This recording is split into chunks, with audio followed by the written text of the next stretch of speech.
for taking time out of your day.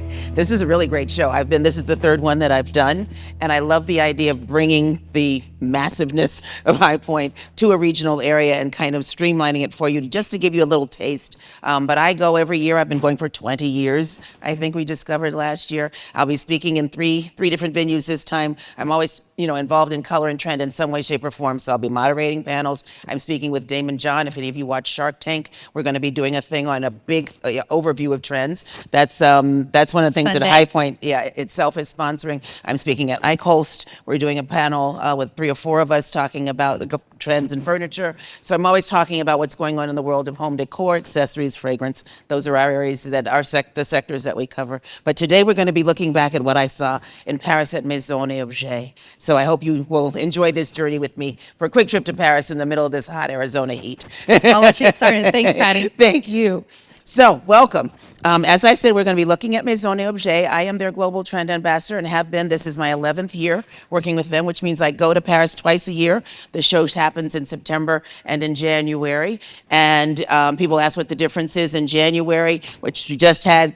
Simultaneous to that, Deco Off happens in the city of Paris. So the show is held at a big trade center, a Parc des Expositions, that's outside of Paris. And then inside of Paris, you're looking at all of the home textile people are introducing their new collections at that time. So you're wandering the streets. They have these beautiful lampshades of nude fabrics that hang over the specific streets that have their shops open. And so you take your champagne and you wander in and out all day long, and throughout the evening there are parties. And it's quite fun. It's cold, but there's lots of sales after the holidays. So it's a good time to come. In September, what happens is simultaneous to the show, there is what's called Paris Design Week, and the museums, the home stores, the galleries, they open themselves up, and so you're wandering in and out and seeing the influences on creativity around design. And at the show, we are Maison et Objet. So at Maison is in January, you're really seeing the big furniture companies are launching, so you're seeing all the new furniture happening in January, and then it's a little more Objet. When you come in September, it's more about home accents. So that's the difference between the two shows. But again, it's a huge thing. So I highly, if you get a chance to come, it's certainly worth it.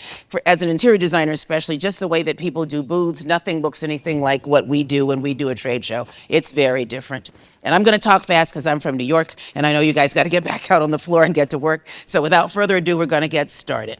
Okay, so just to have some statistics, there are almost 70,000 visitors that come through Maison in 5 days. So it's a huge venue. You're looking at things from all over the world. It's quite global. As you can see, 1,400 international brands against 964 French brands, with 59 different countries being represented. So what you're seeing is what is going on in design around the world, and that's the reason that I really love going there.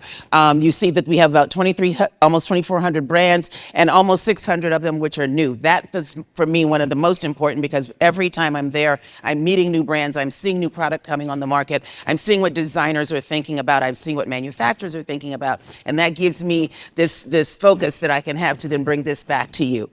You can see the breakdown in terms of where people are coming from down at the bottom, and you can see the amount of visitors. At this point, I've been doing it 11 years, it's almost split. So at the beginning it was very heavily French, and now it's really moved into many more international people visiting. And one of the things that I would suggest is what I've been able to do over the last 10 years is to get, if any of you are members of organizations like IFDA or ASID or IDS or any of those, they put trips together and bring people out. Also, if you're a big, if you are someone who specifies big brands, there are some of the big American brands that bring people like Kravet. They brought 65 designers this time. So there's ways that you can come with a group, and I often do tours with those groups, so then I take you through. So as a first-time attendee, you really would get much more of an in-depth exposure if you do that way, if you come that way. So moving right along, Surreality was the name of our theme this year. Every edition we have a new theme. The themes are selected by our board and the people at the top of Maison et Objet, along with what's going on in trend and fashion. And then we have 3 or 4 different trend organizations, global trend organizations that work with us to flesh those themes out. So this year it was Surreality. And really the whole idea of this inspiration theme was this idea that we are in a very agitated state right now, right? Everybody's kind of vibrating vibrating very high, way up here. And it's this whole idea of creativity kind of can get stunted when you're moving like that so fast, right? And so it's just about this idea of sort of slowing down and paying attention to dreams, paying attention to things that might inspire you outside of the norm, and give yourself that time to sit with creativity. It's really sparked by the idea of what surrealism was in art and how we were very, it was a very realistic look to art before surrealism came in, and that was to push those boundaries, to think outside of the norm, to really get that spark of creativity, because we can't keep putting out the same stuff, right? Then it becomes a race to the bottom. And so this whole idea is that we as the creatives have to bring the creativity back to our industry. We have to push for that. We have to drive for that, because that's what keeps us in business. It's also what keeps the business going. The more you see the same over and over again, the more bored, the more tired, right? You get and the customer gets. We can't let ourselves settle into that. We've got to push those boundaries. So that's really what this whole idea of surreality was about. This was one of the exhibitions. There's a trend person whose name is Elizabeth Loriche. She's one of my friends and also one of my gurus in terms of what goes on with trend. And she does this incredible space that solidifies what the theme is that you pass through. These are 3 of the rooms that she has done in, it's a bigger space, but I just wanted to give you some sense of what you're immersed in. And every single product that you see there is available at the show. So you'll be able to go through if something, sparks your interest, you can do it. But one of the things I also love is I have 2 sides to my business. One of them is color and trend forecasting and research for this industry, the home industry. The other side is artisan development and working with artisans around the world to help them connect to markets for whatever they make by hand. And one of the things that I loved about this is because whenever we talk to them about art, color, artisans who sit, in many parts of the world, I worked in 60 countries at this point, is that we always say when you're working in color, do a warm, a cool, and a neutral. And it was very interesting to me that she actually did that as she moved us through this space this time. So you can see all of those products that you're seeing up there, no matter how crazy or how beautiful, are all available at the show. And so I always do eyes at the beginning. What did we see? And this was actually part of that same space where these eyes were projected onto mesh. And so again, taking you through that sensibility of a little bit of surreality. So first, for those of you, how many of you have seen me speak before? Oh, thank you. Well, those of you who don't, I just want to give you a bit of an overview. I do things in 4 categories. So we're going to first talk about the colors and what we see is important in terms of color that's coming. Then we talk about palettes, the way we see color being used together. Then we talk about print pattern surface design, and then we talk about materials. So that way you see some sort of organization in all that I've seen. I take between 4,000 and 5,000 pictures in addition. I've taken every picture, or someone on my team has taken every picture that you're going to see here. And so what it is us covering the show for all 5 days. I have to be there all 5 days, and then coming back and pulling together what did we see and why is it important. Nope. There we go. So the first thing we're going to talk about is blues. And I don't mind if you take pictures. Please don't post the whole thing, because this is stuff that we work with our clients with, and so we sell it. If you put it all out there, then there's no reason for them to buy it from me. It's a lot of work that goes into it. So Blue Skies Ahead is really about the blues emerging and this mid-range of blues, these casual, soft blues. If you think about them from the point of view of your favorite pair of chambray jeans, it's meant to be casual, it's meant to be comfortable, it's meant to be engaging. It's very Barclay Butera, for those of you that just saw Barclay talk. But it's this idea of these medium-range blues, and I'll give you an overview in terms of how we talk about putting things together. And the colors that you're seeing, we're projecting for 3 to 5 years. So it's not just right now. I just want you to understand that. We don't pick it if we think it's a fad. We're talking about it from the point of view of being a trend, having longevity. So what we're talking about here is the idea of looking at it in a seating, in textiles, which are handmade. These are ceramic from Italy. I love her work because it always looks like it's cardboard that's just been painted, but that is porcelain. We see it in textiles. Look at those beautiful ombre cashmere throws, but she also makes clothing. We see it in velvet pillows. We see it in beautiful glass. We see it in tabletop. And when we see it like this across these categories, that's when we know that it's going to have some sort of impact and going to have longevity. Next, we go to slate. This was a color I was not expecting. These beautiful teals have gotten very soft, very grayed. We've been talking a great deal for the last several seasons about colors that we call nuanced. Nuanced means that because you can play with light, as you guys know now, especially with the advent of LEDs, you can make a cool light, you can make a warm light, you can make a cold light. And so in different lighting, these will flare in different directions, hence the nuance. The materials will help that, but also the color itself. And again, you see it coming through. One of my favorite things was this carpet, come back, was this carpet up here, because this is all sculpted. That talks about quality, that talks about skill set. That's also one of the things we're talking about. We don't want throwaway product. We want product that has longevity, product that can be passed down, product that's been made out of beautiful materials and quality skill sets. And so as you're looking at all of this, this is what we're seeing. So here you're seeing glass and textiles, you're seeing ceramics, you're even seeing weaving.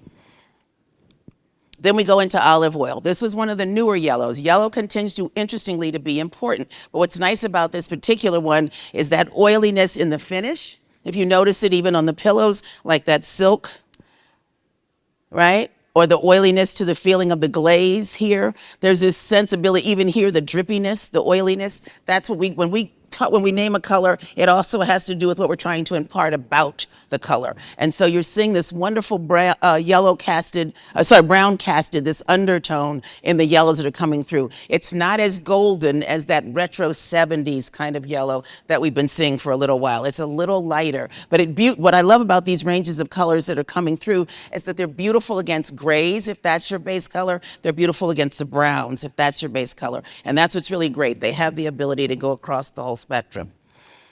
Then we go to forest green. We continue to see greens as one of the most important families of color out there. They continue. So when I'm talking about things, I'm always looking for why, right? But my mother said I came out of the womb asking why.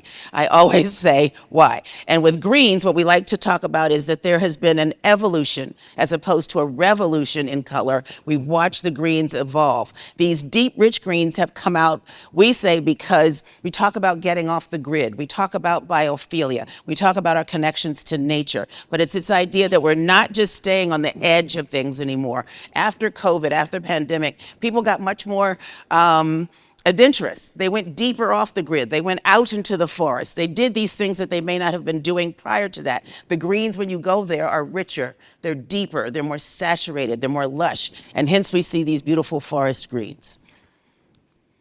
We also talk about corn-fed. This was a brighter yellow that we saw, this really intense yellow. It's a little bit more of what we talk. We talk a great deal and I interview people. When I go and look at these products, I talk to people in their booths. I ask them why. I talk to the design directors, the creative directors, the heads of companies, because I want to know if you invested in this, why did you do that, right? You didn't do this lightheartedly. And so the whole idea here was everyone talked to me about hope.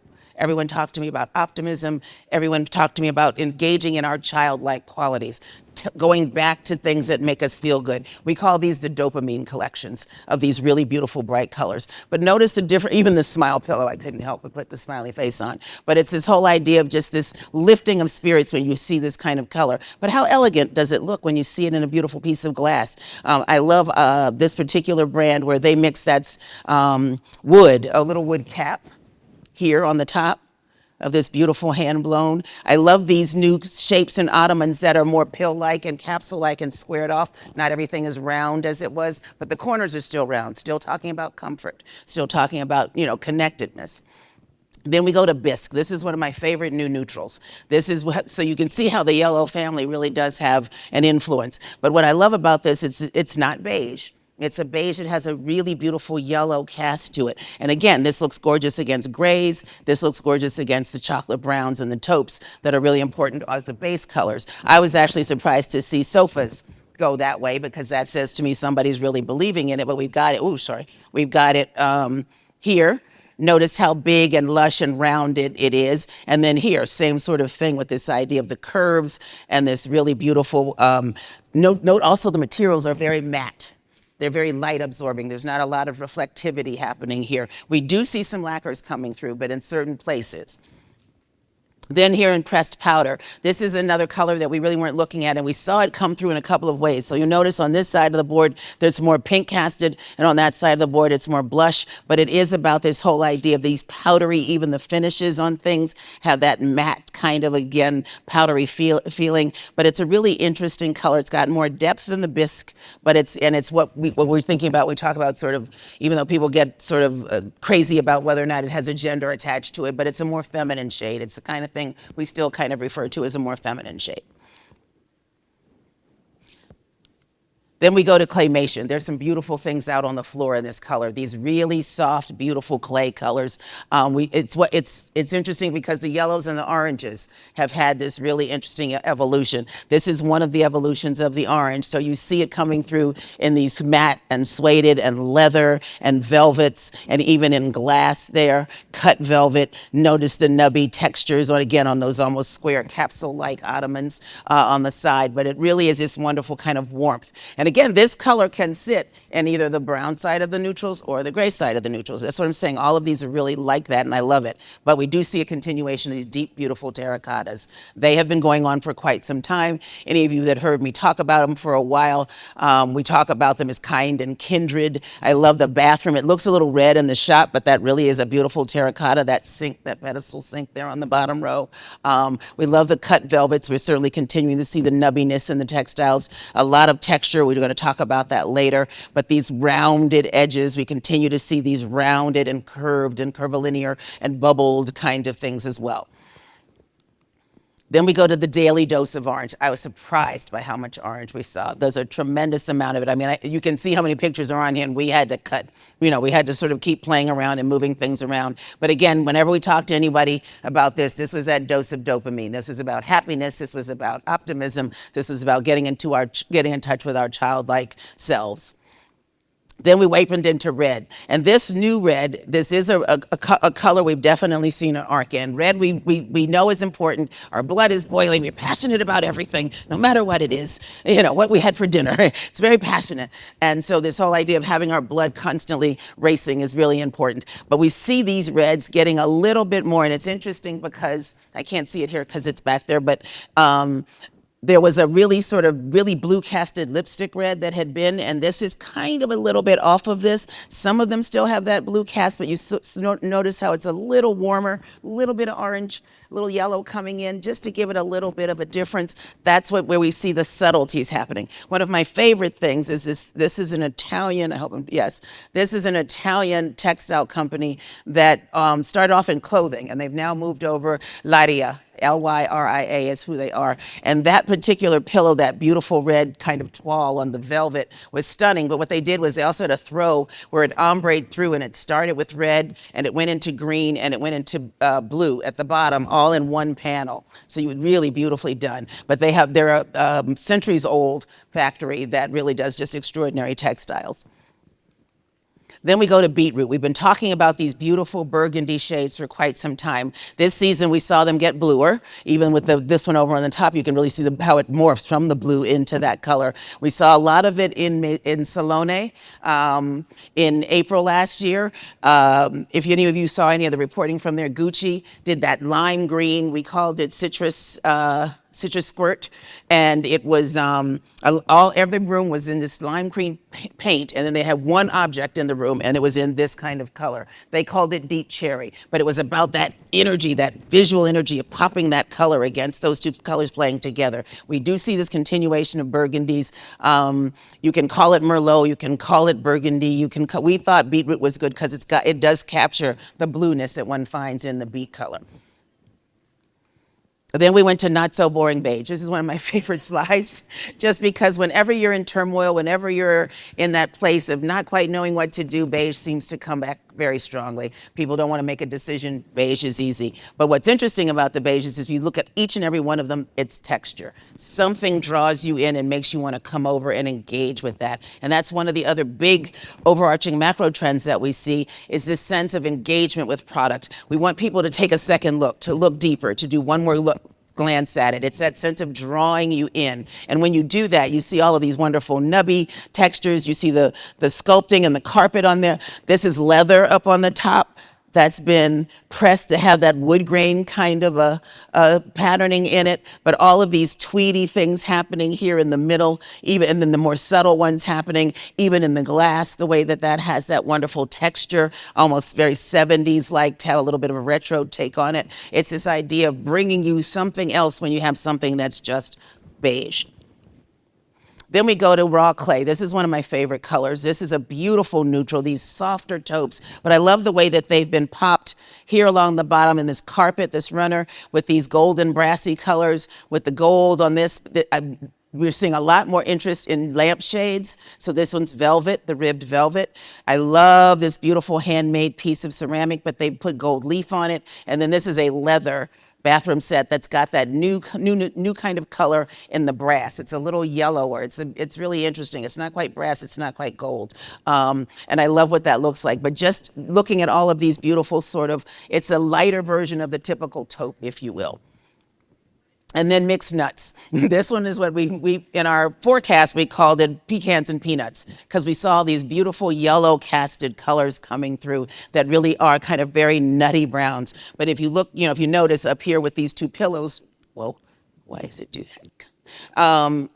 Trying to get to this one. Yes, you can see the Escher kind of, so again, talking about surrealism in terms of how it came through in some of the prints. But also notice we've got furniture in this color. So we've got these wonderful big curved pieces. We continue to see these curvilinear forms that are like giving us your warm hug, that sense of comfort. We all are still looking for all of that. And then this piece here, which is one of my favorites, is suede. That's from Giovanara in Italy. I love them. They're an amazing brand.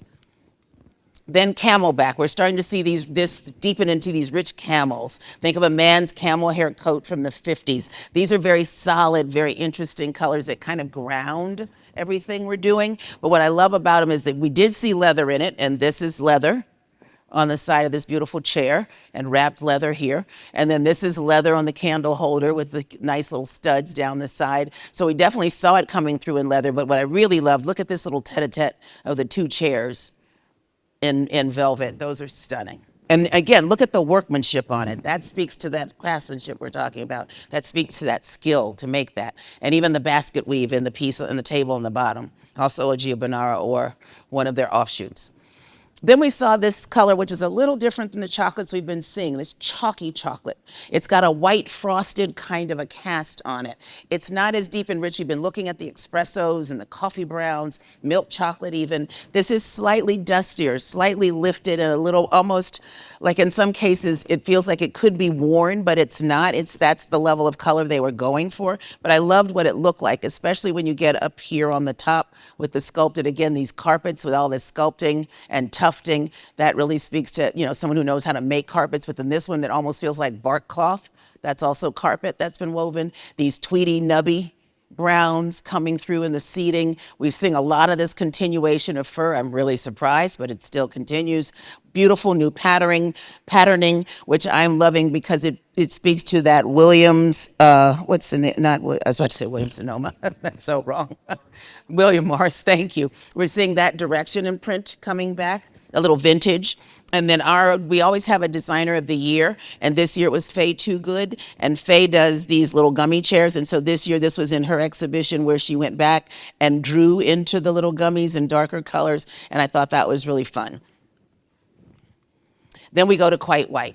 We always talk about this idea of white, and for the last several years, the white has been what I've called warm whites, adding a bit of gray, adding a bit of beige, something to warm it up and keep it from being sterile. What I noticed this year was things got very white. They're not as warm a white as they have been. So one of the other things we talk about whenever we see white is, you strip the color away, then what the form is, what the material is, really comes to the fore. It's calling you to look deeper. I mean, did you all see the patterning?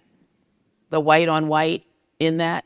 The texture here, the beautiful base in porcelain that's here that looks like paper, but then this is also done in paper, these pleating on the shades. That's all handmade by a brand out of Germany. I love her.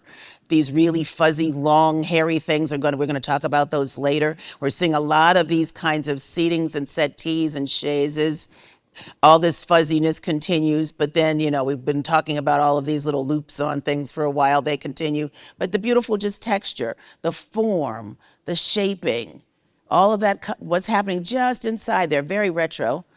That's the kind of thing that you see when it's in white. It draws you in. You might miss that in color, So it's this idea that when you do things in white, you really do engage people. The same thing happens in black, and we saw some beautiful black things. And it's funny because I had one of my friends who's a trend forecaster say, black was done at Maison. And I was like, really? Where were you walking? There was so much of it. And again, one of my favorites is, this is a German brand as well. And these patternings, it's hard to tell in the imagery, but that's a porcelain that she does in both matte and shine. But this is antique lace that she presses into each piece. So no two are the same, and they're really stunning. And they're, substantial sized pieces. They're gorgeous. And I also loved it, just what they did in the table here with the markings, just playing with the lines, gave that black table much more interest, much more depth. It engaged you in a much different way. Even what's happening up here with these balls that have like a lace or crochet kind of piece pulled around them.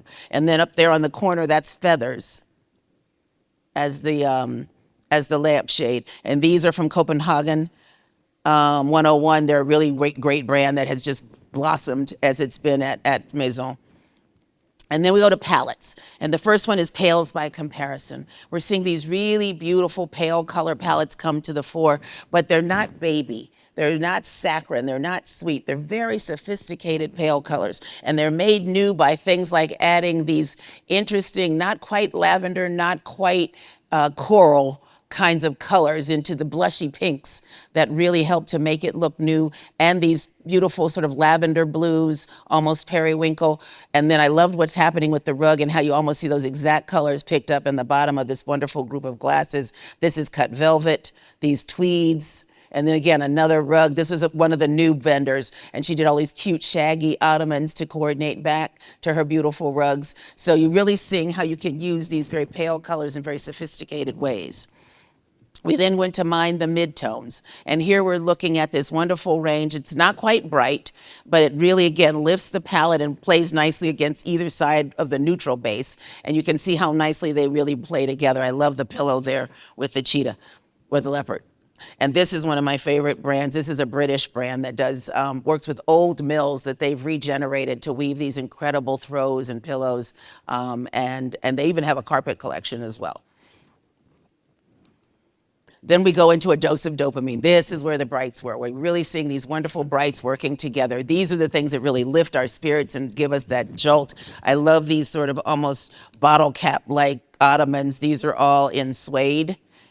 They're really a beautiful group. And it's interesting because they're done by a glass company. There's a company that does all this beautiful glass, and they have a few of these little pieces thrown in all the time. But you're really seeing it from the very high end in these gorgeous, the way they bring colors together. This was a new vendor. These are all vases, so those are all silk that are trapuntoed, linear in a linear way, and then they have a glass vase you drop inside to make it a vase. So they're really lovely. Those are from our craft area. That's my favorite area of the show, where you actually meet the makers, and they're much smaller production, and they can do a lot of custom work. That's one of the areas, if you come, I would encourage you to spend time in.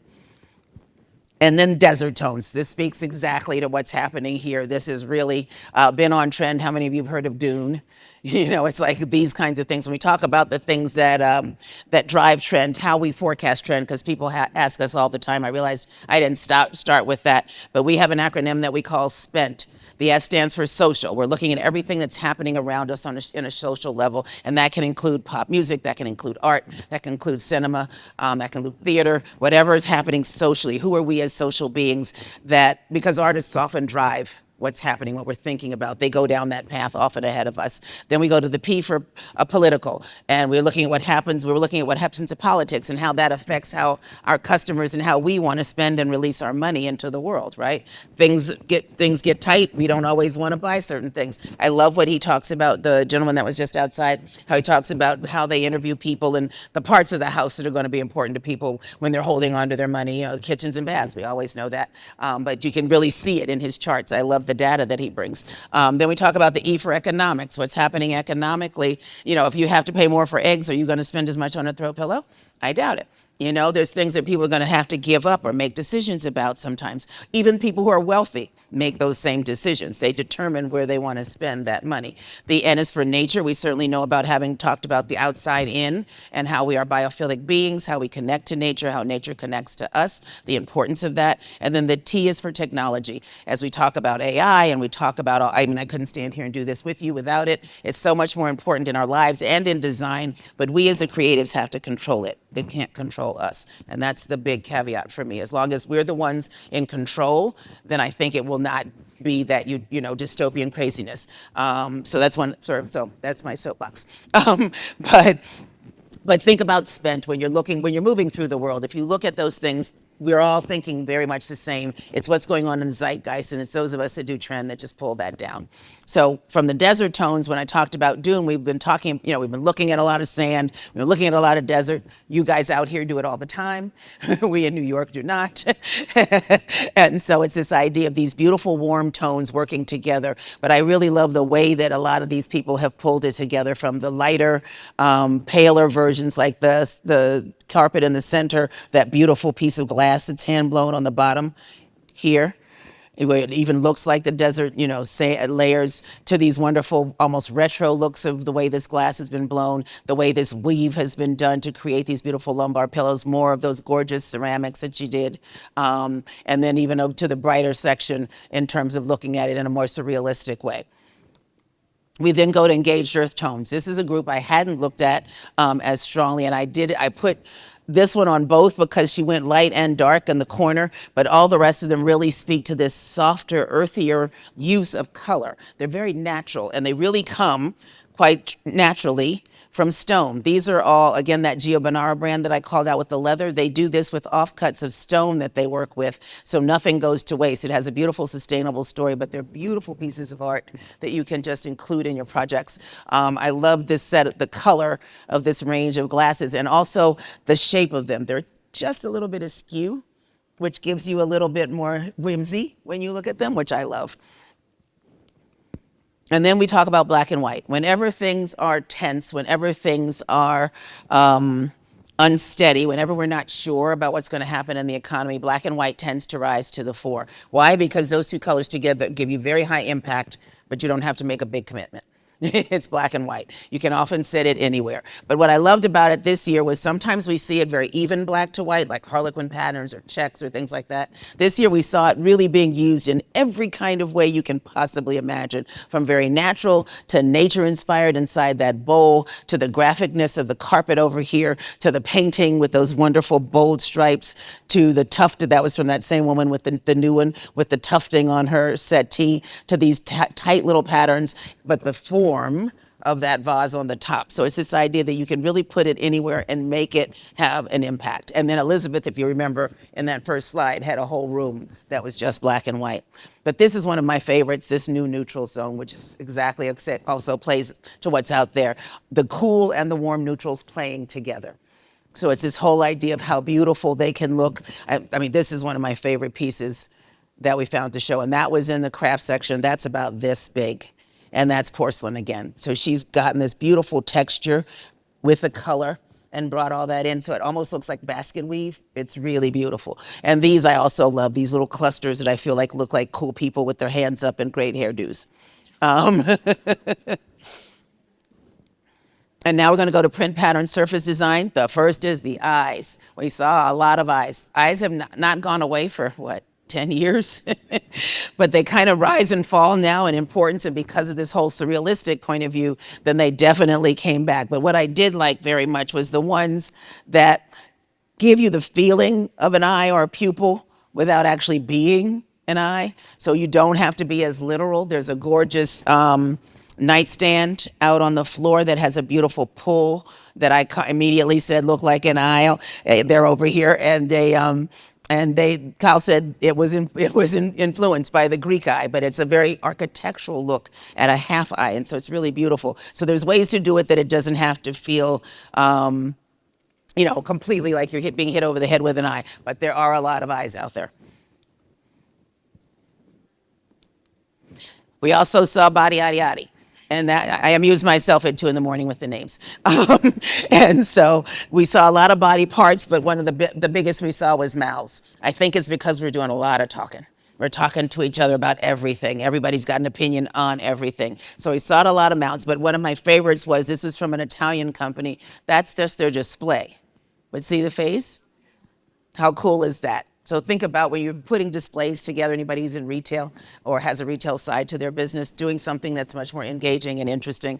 But look, these are, can you see the legs, the feet?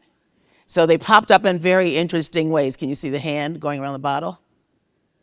And this is from an Italian brand as well, but she's a French, she was a big French fashion designer, Charlotte, I just lost her name, but she works with them on their on ceramics. She has a licensed collection of ceramics, so she did these great high heel boots. And then these with the faces on the ice buckets, but see how many lips there are.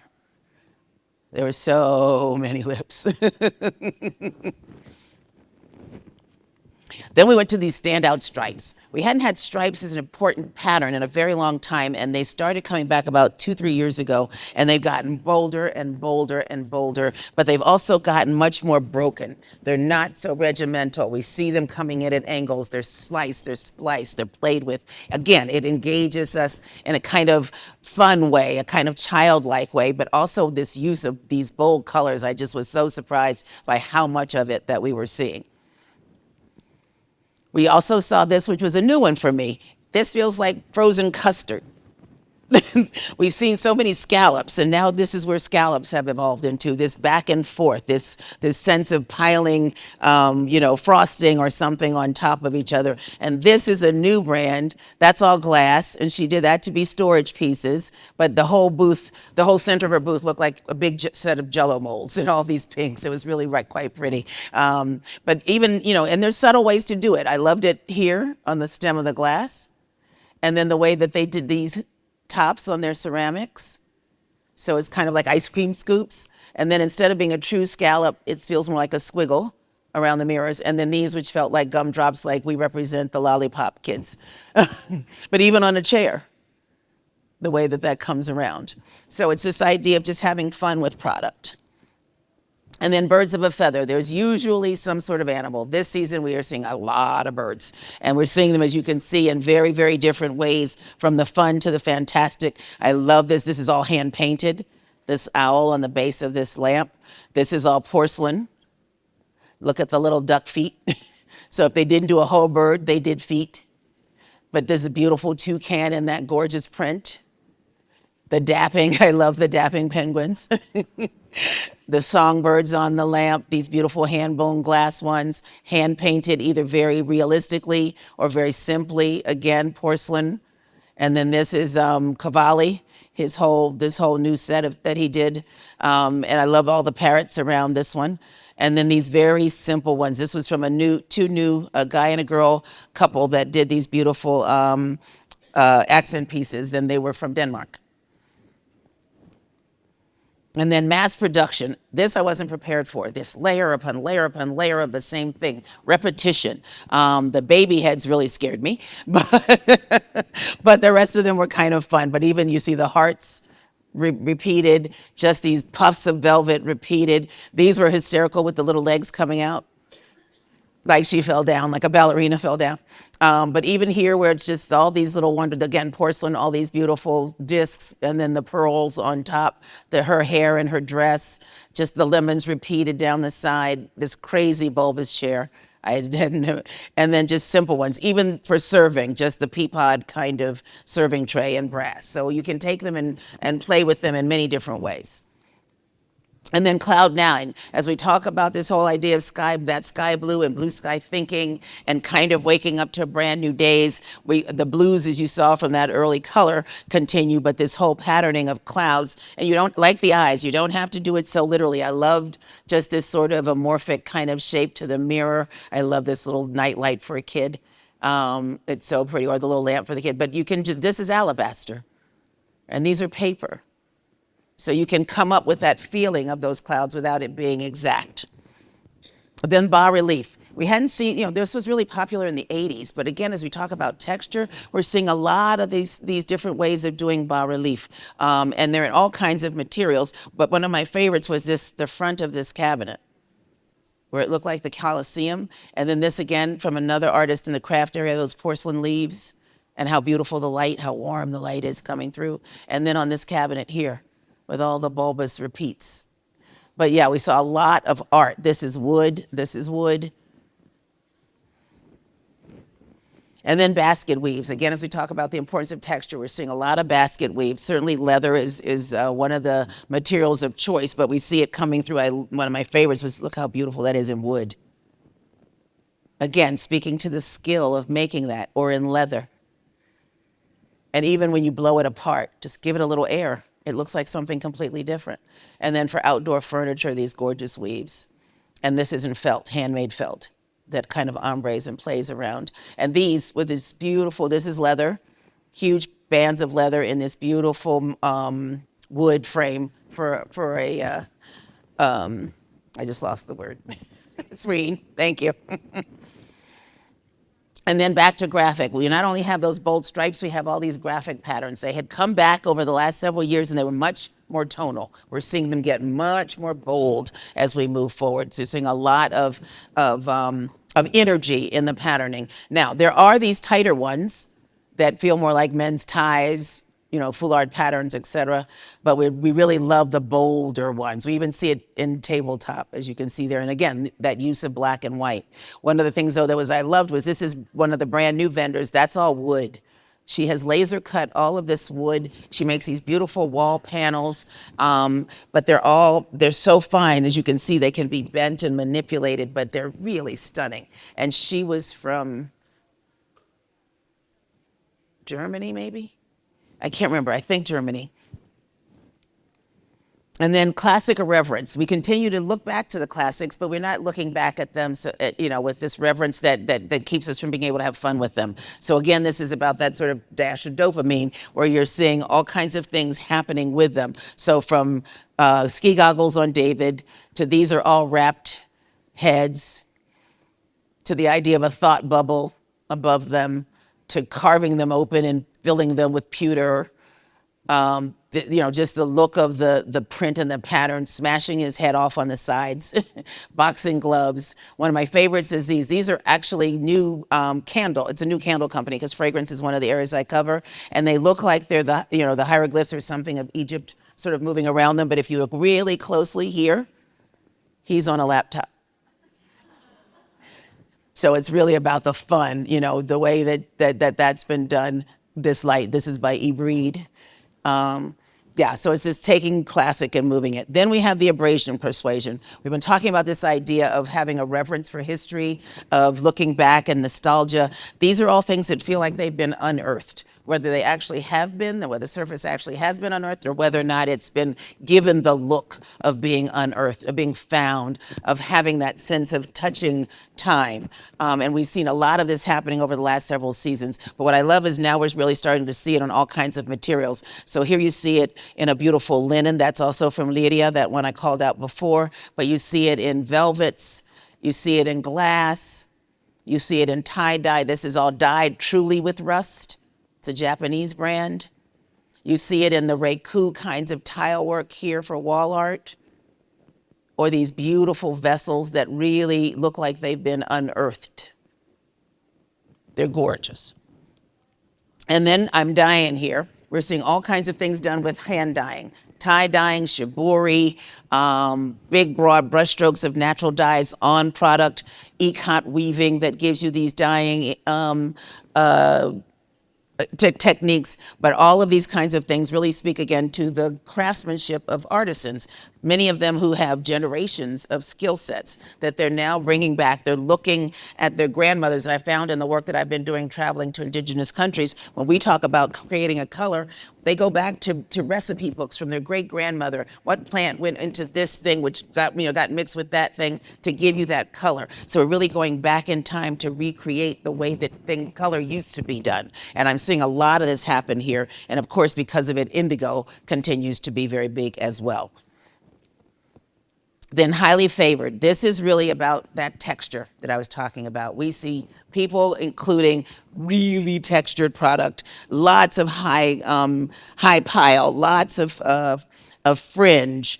You know, the idea they found this particular company went and got all of these vintage chairs and recovered them in all kinds of materials. But this one is almost like a carpet, or this pillow where this whole section here in the center, it's handmade, is all just left much longer than usual. These big nubby textures on the throw, these nubby textures on the pillow, these long-haired woolly pieces. Even the patterning that looks like water or paper or ripples, which is cast in this to be wall art. But all of these pillows are hand done in the Philippines.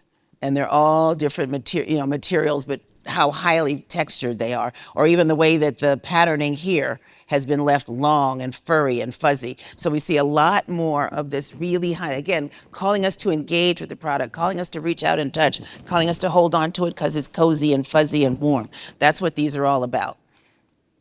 And then in motion, we've seen a lot of linear patterning for a while. Now we're starting to see this really move with the sense of water or air blowing across something. Some of it we think got, really started to happen, with 3D printing, because this is 3D printed, but isn't that beautiful? And this is 3D printed. And we're seeing a lot more young designers with 3D printed, but that's not 3D printed. That's done in ceramic, but gives that same kind of feeling.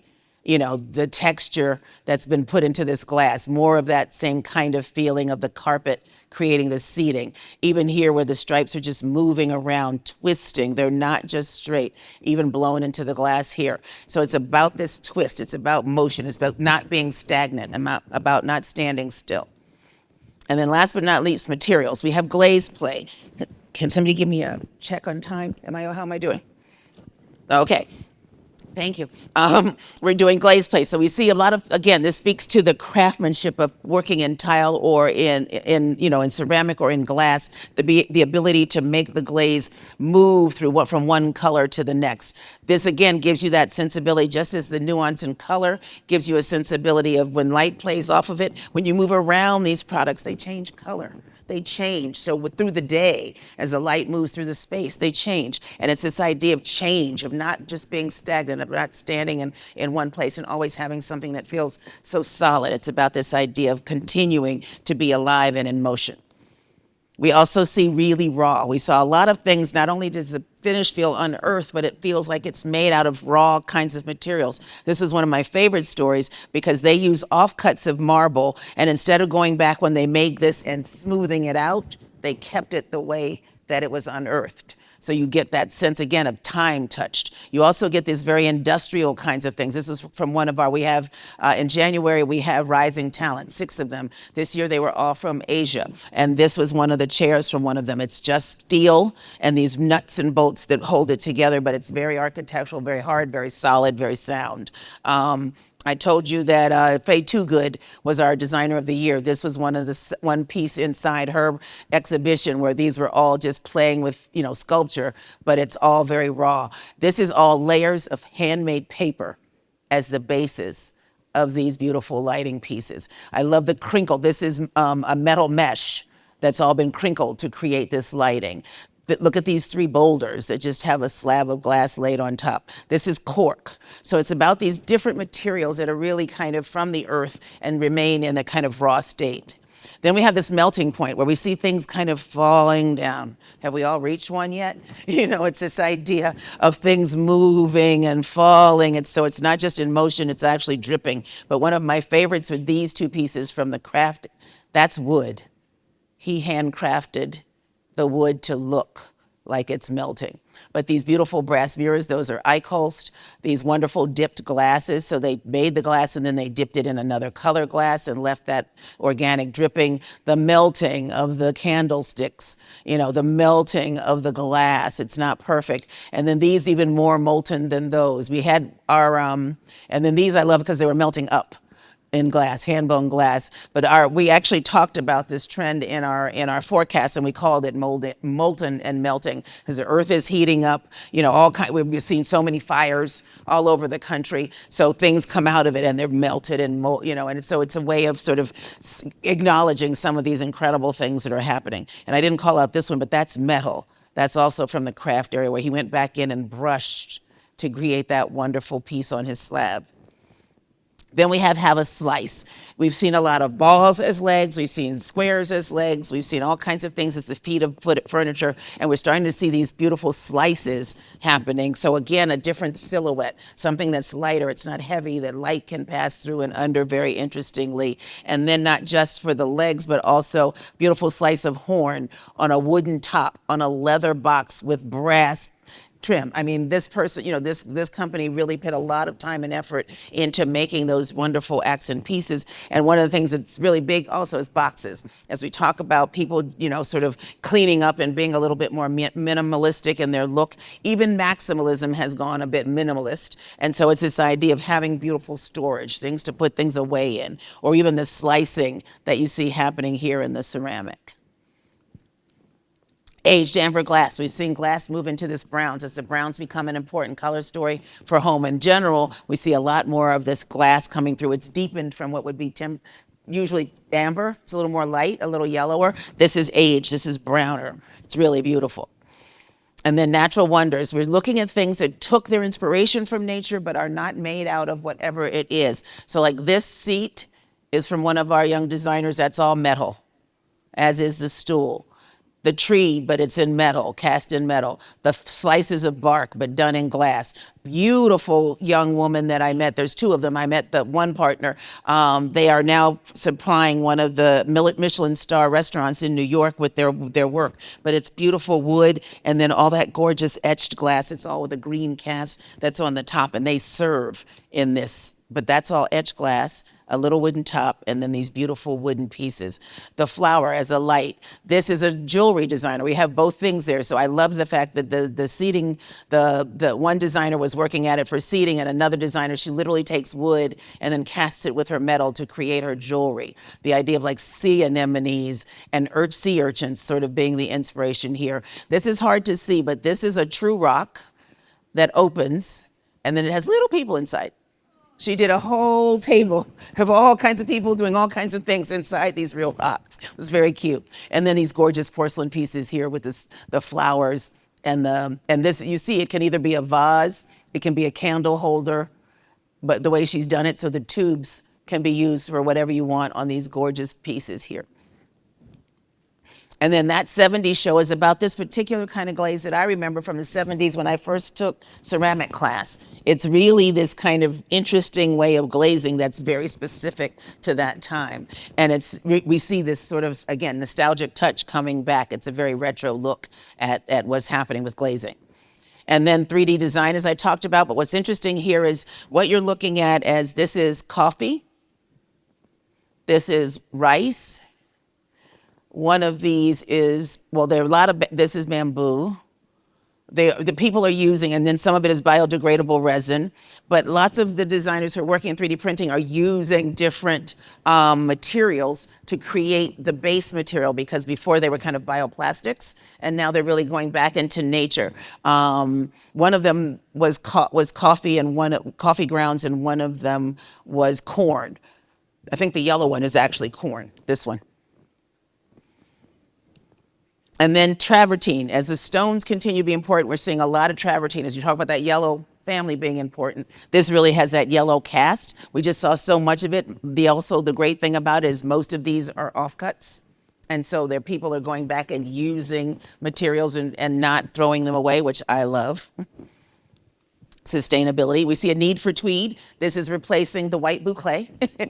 So it's moved into color, and it's really nubby and highly textured in many ways. But what I did love was lighting. We're starting to see lighting come through in it. And I thought that was kind of interesting to bring some texture. And that's it. I made it. So as always, I encourage you to live life colorfully. And if you want to get in touch with us, that's how you do it. Follow us on Instagram. Come along Sure. with us. If you want to ask a couple questions, I think I have 2 or 3 minutes for questions. And I have Mr. Lee approaching the stage. How about it for Patti, guys? Thank you. The one and only. We'll start. Any questions? Any hands up? We'll run the mic to you if we have any questions. And if Anybody? not, I'm going to be on the floor walking around. Stop me, ask me. Okay. No questions? One. Okay, let's run this down to you. Okay. Okay, you don't. Yell, okay, yell go out. ahead. The base that had the hair and the people look like makes The which one? the bases that looks like they have hair and they're saying hi. Oh, I'd have to look it up. It's an Italian brand. I do know that, but I'd have to look it up for you because I don't have it. This particular group doesn't have the names all written on it. But if you reach out to me, I can tell you. Write me and ask me. I can tell you. And they have a beautiful collection of colors that they do too. And Any you had other? a question? Any other? Yeah, go ahead. Span of the majority of these trends that you're seeing. That's why I said, whenever we do them, we say 3 to 5 years easily, many of them longer, but I never put anything in that I think is a fad. And the way that I work with even the artisans, I do sort of this and this. If I see this, a linear line, it has longevity in it, that's what I talk about. If it's this, where I see it going up and down, I talk about it with my clients, but I don't put it in something like this because I don't want you to see something and then it feels like it's going to be done. The other thing I always also caution people to think about is I'm in Europe when I'm seeing this, and they work usually, sometimes we're simultaneous, but often they're ahead of us. And so if you look at this and start to think about who your clients are they early adapters? Do they need to see it for a little while before they get on it, right? And that's very important because whatever your aesthetic is and your client base is going to drive how relevant things are going to be and when they're going to be relevant. So you have to take all that into consideration. Yeah, know your customer, absolutely. Any other questions? Can you feel the heart and soul in this lady? She's pretty amazing, isn't it? Like, thank you.